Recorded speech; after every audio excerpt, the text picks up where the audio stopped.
যে কোনো রান্না হলো একটা আর্ট, আর অল্প উপকরণে যদি আপনি হেলদি মানের একটা রান্না করতে পারেন সেটা হচ্ছে আপনার শরীরের জন্য খুবই ভালো।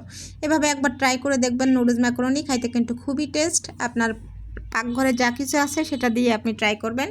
তো এখানে আমি নিয়ে নিয়েছি কিছু হোমমেড সসেস, যেটা আমি ঘরেই বানিয়েছি। আপনারা চাইলে আমি এর রেসিপি পরবর্তীতে দিয়ে দিব। আর আমি নিয়ে নিয়েছি কিছু ভেজিটেবল, আপনারা আপনাদের পছন্দ মতো ভেজিটেবল দিতে পারেন। আর বরবটি কিন্তু আমাদের শরীরের জন্য খুবই ভালো, আমাদের হজম শক্তি উন্নত করে, কোষ্ঠকাঠিন্য দূর করে। তারপরে এটাকে আমি কিন্তু ভালো করে ওয়াশ করে নিয়েছি। আমি যে কোনো সবজি আগে ধুয়ে নিয়েই, তাতে সবজির ভিটামিনের গুণগত মানটা ভালো থাকে। এরপর আমি নিয়ে নিয়েছি একটা গাজর। গাজর কিন্তু আমাদের ত্বকের উজ্জ্বলতা বৃদ্ধি করতে সাহায্য করে, তারপরে চেহারায় গ্লো করে, তারপরে চোখের নিচের যে কালো ভাবটা থাকে এই গাজর কিন্তু সেটা দূর করতে সাহায্য করে। আর আলু দিলে কিন্তু নুডলসের স্বাদটা অনেক গুণ বেড়ে যায়। যে কোনো তরকারিতে আপনি আলু দিবেন সেটা কিন্তু দেখবেন অনেক টেস্ট হয়। আর আমাদের দেশে তো আলুকে নারকেল তরকারি বলে, যেটা সব কিছুর সাথে মিলে যায়। যাই হোক, এরপর আমি আসলাম পেঁয়াজ কাটতে। আমি পেঁয়াজ নিলাম কয়েকটা, আর সাথে নিলাম রসুনও নিয়ে নিলাম। আমি রসুন কিন্তু আমাদের রক্তের উচ্চ রক্তচাপ নিয়ন্ত্রণ করতে সাহায্য করে। যে কোনো তরকারিতে আমি কিন্তু 2-1টা রসুন দেই। আর নিয়ে নিলাম একটু ধনে পাতাগুলোকেও আমি সুন্দর করে ওয়াশ করে নিছি, কেটে নিলাম। আর মরিচ আপনি আপনার স্বাদ মতো, আপনার ইচ্ছা মতো দিতে পারেন।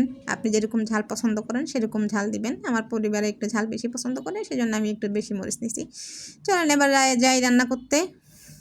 তো আমি গরম পানিটা আগেই বসাই দিছি, দিয়ে দিলাম 1 প্যাকেট ম্যাকারনি, একটু লবণ দিলাম, একটু নেড়ে চেড়ে দিয়ে দিলাম একটুখানি তেল। আর এই তেলটা দিলাম এই জন্য, যখন আমি নুডলসটা ওয়াশ করব ঠান্ডা হলে এটা আর একটার সাথে একটা লাগবে না।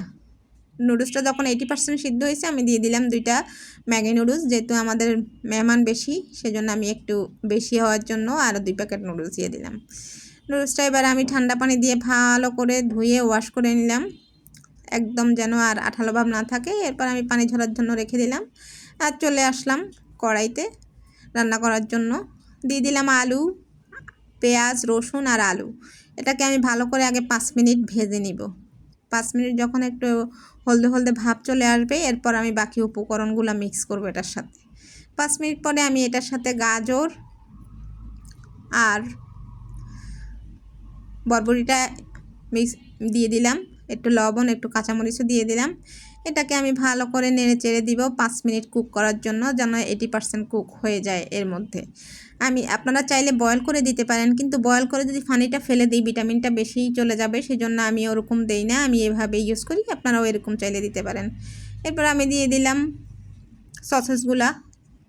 সসেসগুলো দিয়ে দিলাম 4টা ডিম। যেহেতু আমার ম্যাকারনি বেশি, এই জন্য আমি 4টা ডিম দিয়ে দিলাম। এরপর আমি ভালো করে এটাকে মিক্স করে নিলাম। তারপরে আমি দিয়ে দিব ম্যাকারনি আর নুডলসগুলোকেও দিয়ে আমি ভালো করে মিক্স করে নিব। ভালো করে মিক্স করে নিয়ে এরপর আমি দিয়ে দিলাম 2 প্যাকেট ম্যাগি মশলা। এই ম্যাগি মশলাটার জন্য টেস্টটা অনেক বেশি বেড়ে যায়। আর এরপর দিয়ে দিব আমি অনেকখানি সস। আপনারা টমেটো চাইলে ইউজ করতে পারেন, তবে টমেটো সস দিলে এর টেস্টটা অনেক বেড়ে যায়। সেজন্য চেষ্টা করবেন একটু টমেটো সস ইউজ করতে।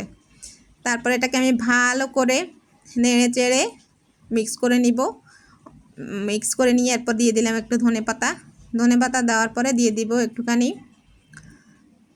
চিনিটা মাস্ট ইউজ করার চেষ্টা করবেন, এতে কিন্তু আপনার স্বাদ বহুগুণ বেড়ে যাবে। বাস এভাবে নেড়ে চেড়ে 5 মিনিট ঢেকে রাখবেন, বাস হয়ে গেল। এরপর গরম গরম পরিবেশন করবেন, হয়ে গেল।